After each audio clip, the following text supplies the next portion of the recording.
Some bonds start on basketball courts, grow out of childhood dreams, and are sealed with promises that can't be broken. When Michael Jordan saw his old friend going through trash behind Joey's Pizza one night, he didn't believe it. When they were younger, David Thompson was the better player. He taught Michael his signature moves and was the first person to believe in him. His home was broken, and he had a secret that would rock Michael's world to its core. Michael's act of kindness to an old friend quickly turns into a journey that makes him question everything he thinks he knows about loyalty, forgiveness, and what justice really means. David isn't just running away from poverty or bad luck. He's running away from a truth that is so terrible that it could ruin not only their relationship, but also Michael's most treasured family memories. How important is it to seek justice or show mercy? This is sometimes the hardest question to answer. And can forgiving someone change not just one life, but a multitude of them? As Michael Jordan turned down Cedar Street, he squished his hands together on the steering wheel. He felt happy when he smelled the smells of his old Wilmington, North Carolina neighborhood. This place still felt like home after all these years of fame and wealth. He slowly drove by the store on the corner where he used to buy penny candy. There was a brand new convenience store in its place. The basketball court where he had practiced for hours on end was in front of him. The rusty hoops were a reminder of how long ago they were. It's like old times when kids used to play there and shout and laugh, which he could hear through his open car window. Michael grumbled as he slowly drove his fancy car down the narrow street. He was meant to go to a business meeting, but today something brought him here instead. It could have been memories or something else. The sky was turning orange and purple as the sun went down. Michael was about to turn around when he saw something moving behind Joey's Pizza. Someone in torn clothes was digging through the trash can with their shoulders hunched because it was getting cold. Michael's first thought was to turn away. He had seen poor people before and always tried to help. But something about the way this person was moving made him think of someone else. It looked like he was getting ready to drive to the basket as he moved his weight from foot to foot. "No way," Michael said in a low voice as he pulled his car aside. He strained his eyes to see through the getting darker. The man wore a dirty baseball cap over his face, but there was something odd about him. Michael's heart began to beat fast. He knew how to stand and walk in that way. He had seen it a million times on the playground when they were kids and dreamed of being NBA stars. His name, David, came out before he could stop it. Mr. David Thompson. The man's head turned around. Even though it was dark, Michael could see what was going on in his eyes. They looked at each other for a split second, and Michael felt like he was back on the field, passing the ball to his best friend. David then ran. Michael jumped out of his car and said, "Wait." He didn't even try to close the door. His fancy shoes slapped against the sidewalk as he ran after his old friend. David stopped, but David didn't listen and ran into the small alley behind the restaurant. He wasn't moving smoothly or in sync, which wasn't like the agility Michael remembered. David tried to block Michael's way by knocking over trash cans, which made a lot of noise. He called out, "Please, Michael." David got out of the car and said, "I just want to talk." His breathing was rough and heavy. He fell down once and hit his head on a lamppost. He kept going, but Michael could tell he was getting tired. During his run, Michael remembered how David taught him how to fake left and drive right, how they shared a chocolate milkshake at Wilson's Diner, and how David cheered louder than anyone else when Michael made his first basket in a real game. Michael yelled, "You were my best friend," and his words echoed off the brick buildings. "Just stop," David yelled as he ran across the street, but his legs gave out. He fell to the ground and was so tired that his thin body was shaking. Michael ran up to him and kneeled down next to him, being careful not to touch him or crowd him. From close up, he was shocked by how much his friend had changed. David's face was scruffy and worn. His skin was tight over his cheekbones, which were very sharp. He was wearing clothes that were torn all over, and he smelled bad. But his eyes... "Hey." Those were the same eyes that had been so full of fun when they were kids. "Let me help you," Michael said in a low voice, like he was talking to a scared animal. "Please." In order to sit down, David pushed himself up against a wall. He pulled his knees up to his chest while his hands shook. His voice was rough, barely above a whisper, when he talked. "You shouldn't be here, Michael. You shouldn't see me like this." "What happened to you?" Michael asked, moving his voice up in his throat. "Remember, that was our dream. We were going to take over the NBA together." David let out a sad laugh. His legs wouldn't let him stand up, but dreams don't always come true. "At least yours did. Let me buy you dinner, Michael. Just for fun. Wilson's Diner is still open. Remember how we used to split those chocolate shakes?" David looked around quickly, trying to find a way out, but he was too tired to fight. He finally gave a small nod after a long time. "One meal," he didn't say clearly.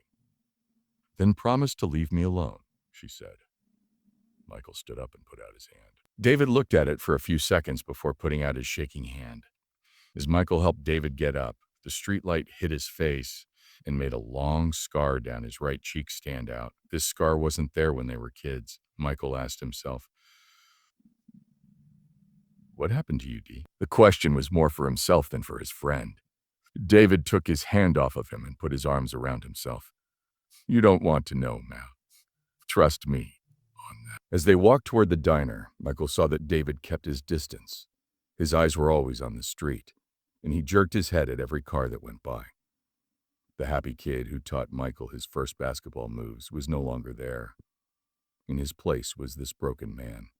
But why? His friend used to be skilled and sure of himself, but now he digs through trash and runs away from kindness. They could see Wilson's Diner's light sign ahead of them, which lit up the sidewalk with a warm glow. David thought about going inside for a moment before Michael held the door open. The doorbell rang, just like it did when they were kids.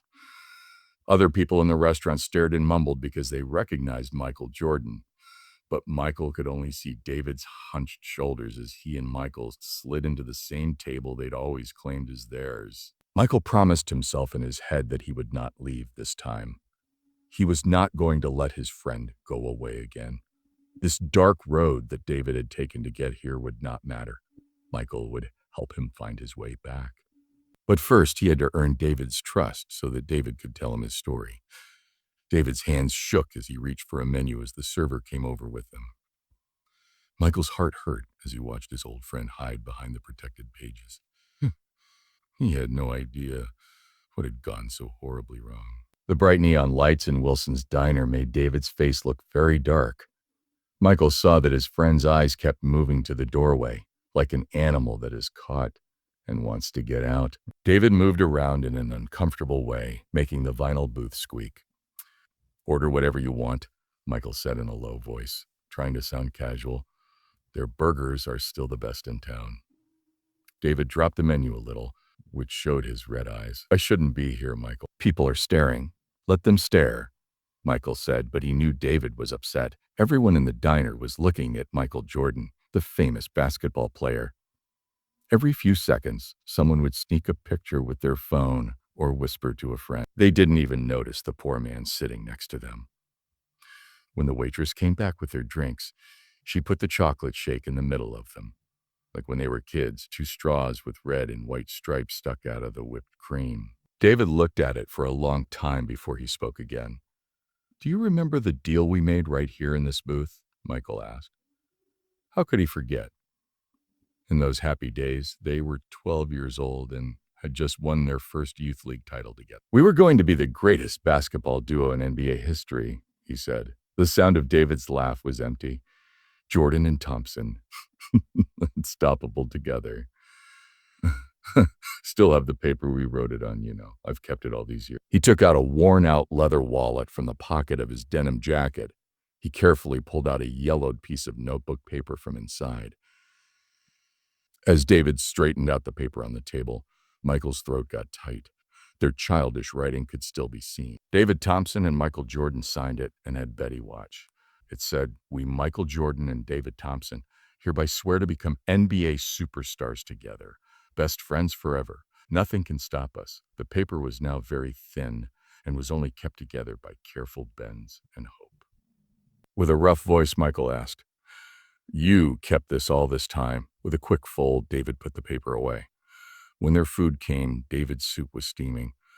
Some promises you can't forget, even when you break. His hands were shaking as he picked up his spoon, and he ate slowly and carefully, like he hadn't had a real meal in days.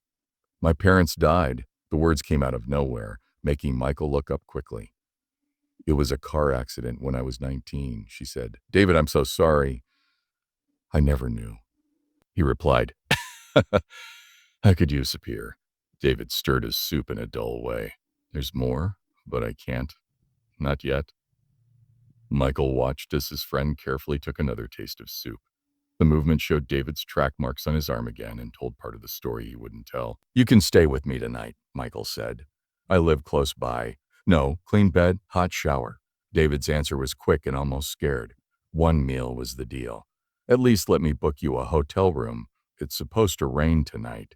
David was still for a long time, looking into his soup as if it held answers. The last time he spoke, Michael had to lean forward to hear him. David told Michael.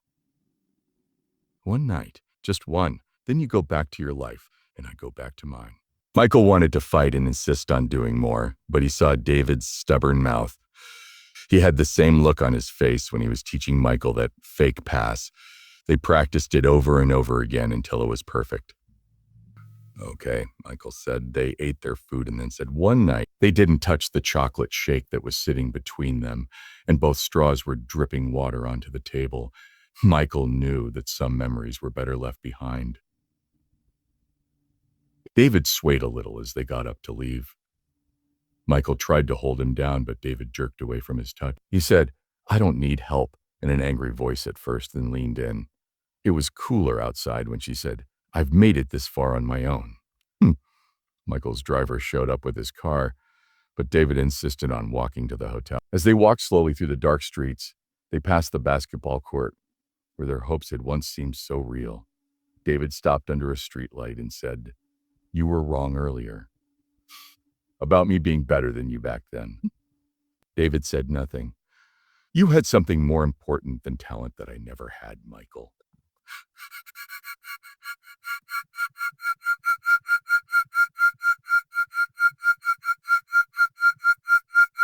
As they talked, their fingers touched, and Michael could feel the rough calluses that had grown over the basketball calluses they had had as kids.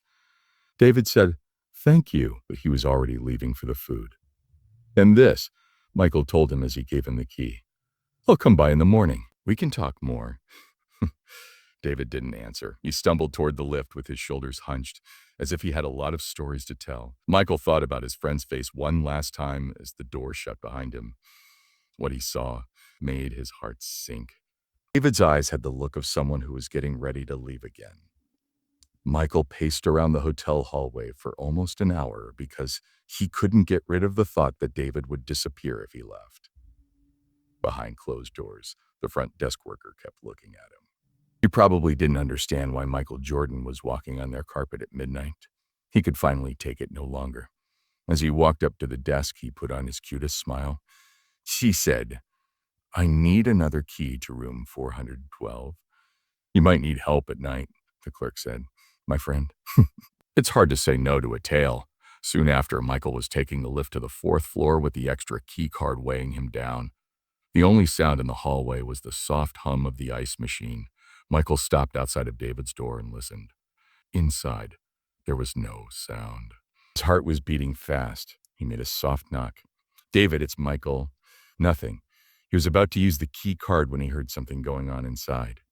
David's eye poked out when the door opened a crack. David asked in a rough voice, Are you still here? May I come in for a minute? David asked. He sighed and opened the door wider. Even though the lights were off in the room, the moonlight coming in through the window showed that David hadn't touched the bed. The few things he owned were still tightly wrapped around him as he sat in the corner chair. Michael turned on the light. Before David turned away, Michael saw that his eyes had red rings around them. Michael asked quietly, You were going to leave, weren't you? Old habits. David laughed in a mean way.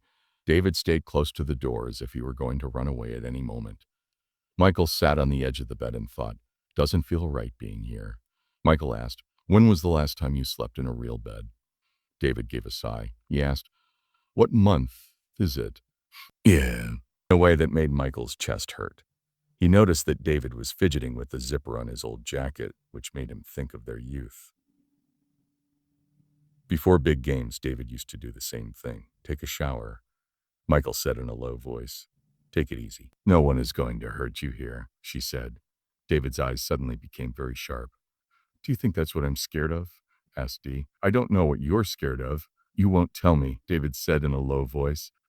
There was a long pause between them. David looked back and forth between the exit and the bathroom door, as if he were trying to decide what to do.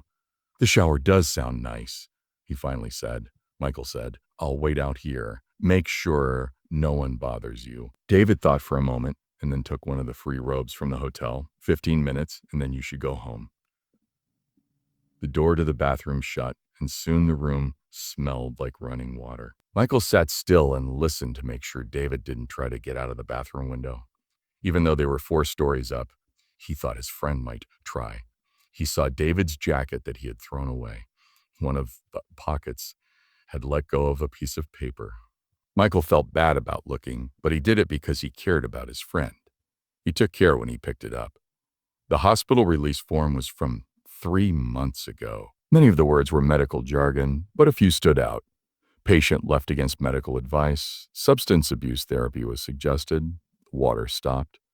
Michael quickly put the piece of paper back in the jacket. David came out wearing the white hotel towel, and his wet hair stuck to his head. He seemed younger, more like the boy Michael remembered. But now it was easy to see the track marks on his arms, which told their own story of pain and despair. Michael asked, Do you feel better? David said yes and ran his fingers through his wet hair. He looked in the mirror and quickly turned away when he saw himself. Almost feel human again. Almost, he said quietly. David pulled his robe tighter around him and said, Get some sleep, Dee. We can talk more in the morning. Michael got up, but David spoke again before he could leave. Hey, MJ. Yeah? That fake pass, you made it better than I ever could have. You added your own style to it, and that's why you got to the top. You always took what life gave you and made it better. The words were heavy with meaning. Michael wasn't sure what to think. David turned away before he could answer, stopping the talk for good. Michael listened as he leaned against the wall in the hallway. The room's lock made a soft click, and then there was quiet. He almost stayed up all night to make sure David didn't go missing again, but he knew that trust had to begin somewhere. He walked to the lift with a lot on his mind. The form for the doctor, the marks on the ground, David's vague words. He couldn't quite put together the pieces of the puzzle.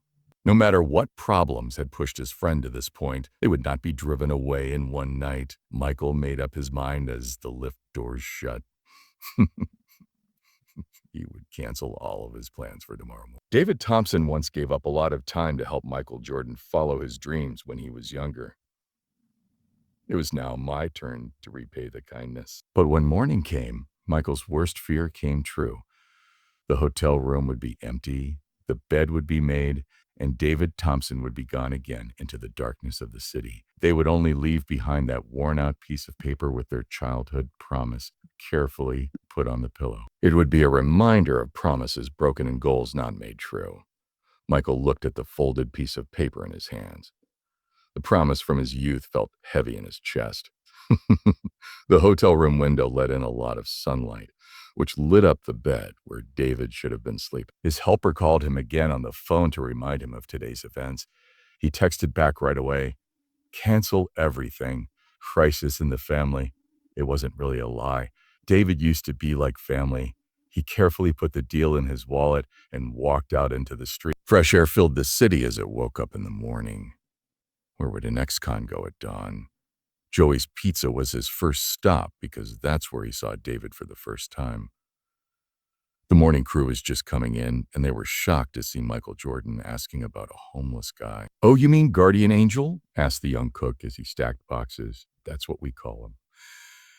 Anyway, he stops other homeless folks from fighting over the leftovers. Makes sure everyone gets a fair share. When's the last time you saw him? He doesn't always come by. When the weather gets bad, he might not be seen for weeks. Michael's next stop was the local center for the homeless. The woman at the desk knew David right away from what she had heard about him. It was Mr. Thompson, she said. He helps us sometimes. Breaks up fights. Talks to the younger ones who are just hitting the streets. She looked at her log. Haven't seen him in about a month, though. He never stays here himself.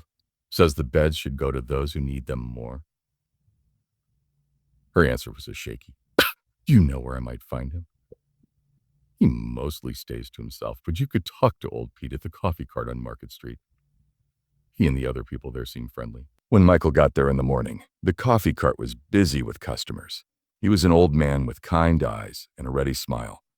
His name was Old Pete. When you said David's name, his face lit up. The professor. That's what I call him, on account of how he's always helping the street kids with their homework. Michael looked surprised. Homework? Of course. He helps homeless kids who are still trying to go to school and does things like math. He did it right here at my cart yesterday morning. Pete pointed to a stack of boxes behind his cart. The picture really hit Michael hard. Made a little classroom out of those boxes. Even bought them hot chocolate with the little money he had. David, who was in a very bad position himself, gave his few dollars to help poor kids stay in school. Dog scratched his chin and asked, "Do you know where I can find him? Try the library. He might take the kids there when it rains. Or there's that spot under the bridge." And to Baderage, Marshall Street Bridge. Michael got up to leave, but Pete called after him.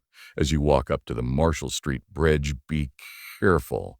The professor has a good heart, but he gets scared easily. I think he's seen too much bad stuff. People had put up wooden boxes, tarps, and any other things they could find to keep out the weather in the area below.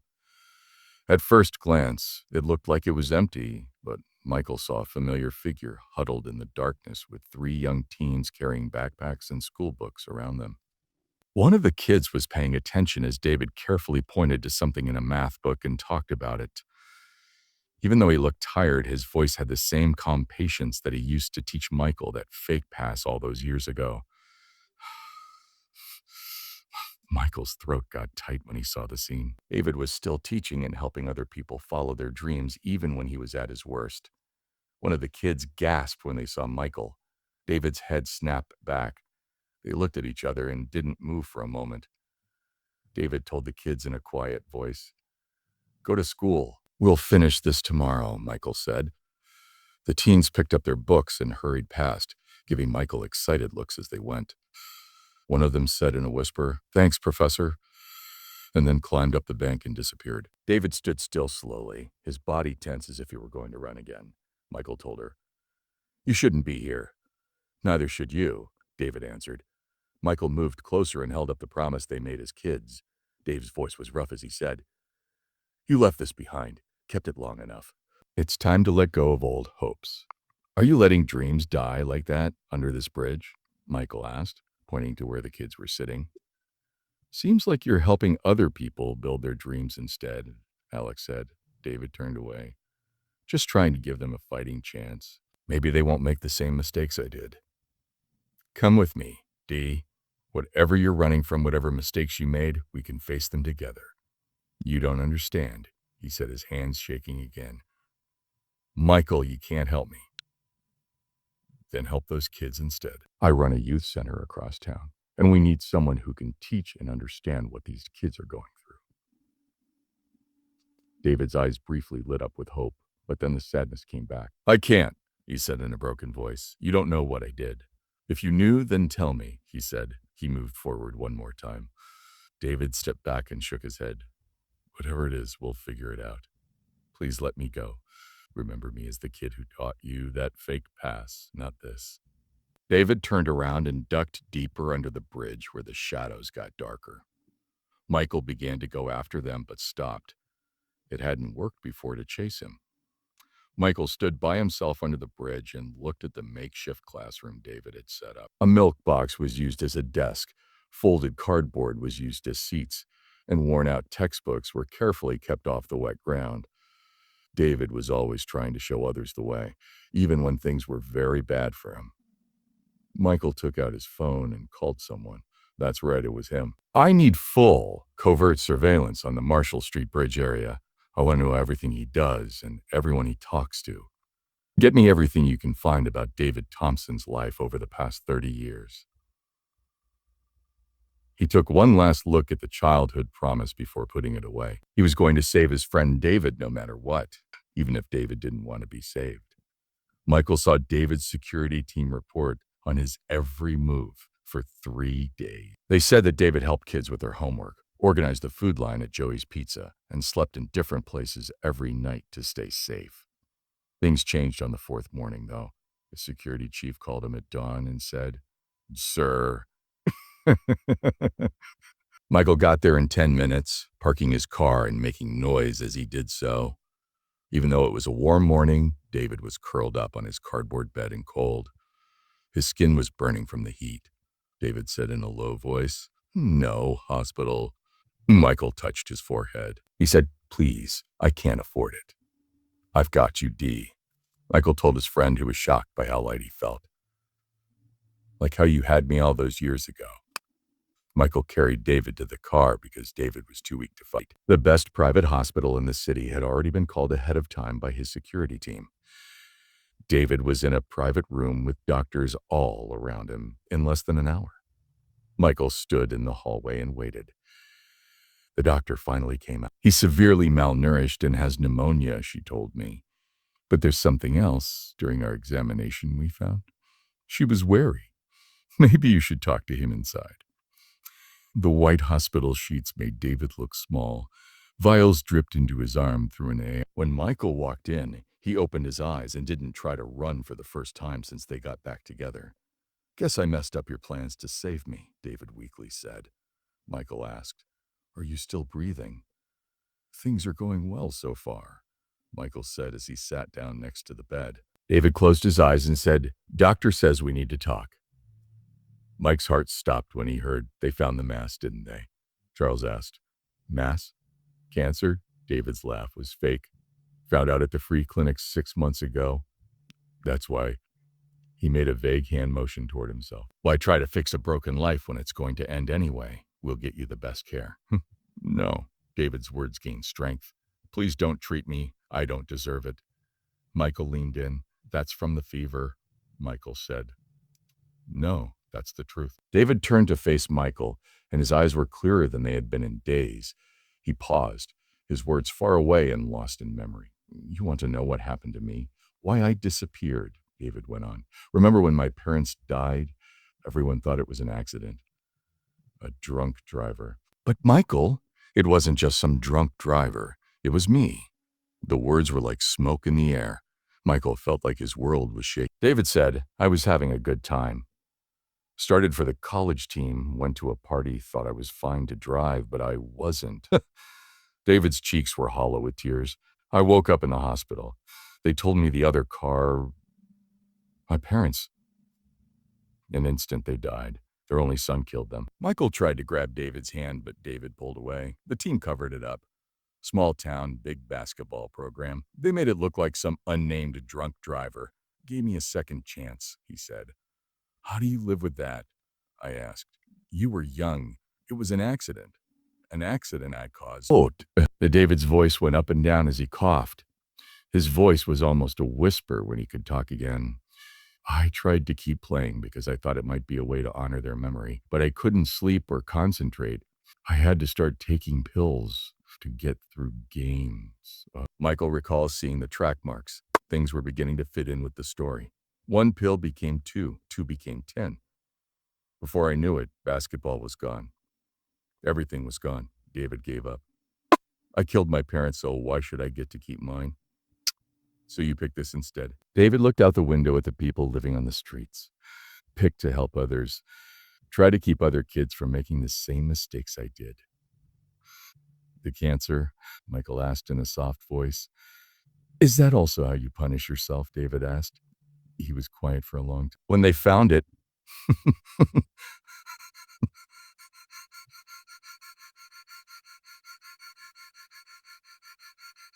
As a nurse checked on David, Michael, he should do. "D, your parents wouldn't want this." David's voice was sharp. Don't. As a nurse checked on David, Michael had a moment to think about what he should. "Don't tell me what they'd want. They're not here to want anything. Because of me." He spoke slowly when they were alone again. Do you remember what you said about second chances to those kids yesterday? David asked with a small smile. That's different. They're innocent. So were you. Maybe young and stupid, but not bad. Michael pulled out the old promise, which was worn down from being used so much. David shook his hands and looked at the paper. Who wrote this? Who taught me that fake pass for hours? Who believed in me when no one else did? That person deserves a second chance, too. It's too late, she said. Dear doctor, we can still beat this cancer. Get you clean and a real place to live, Michael said. David sobbed. Those kids need their teacher, and I need my friend back. Tears ran down his face. David put his hand on Michael's and said, let me help you learn, step by step, okay? Take one step at a time. David's surgery went well. He got better, and Michael called some people. The youth center got a new room in just a few days. It was simple, but clean and safe. A spot where kids who were having problems could always find their teacher. After a month, David was in front of his first real class at the center. The teens from the bridge were sitting in the front row and were very proud. Another picture showed two young boys trying a fake pass on a basketball floor. James smiled for the camera in the first picture. Michael stood by the door and watched as his friend started to teach. He wasn't just teaching math. He was also sharing hard-won lessons about choices, consequences, and the long road to recovery. Michael understood that sometimes the most just things don't happen in courtrooms or jail cells, but in the quiet moments of change and second chances, and in the forgiveness that can make a huge difference in many lives. He was sure that James was smiling somewhere.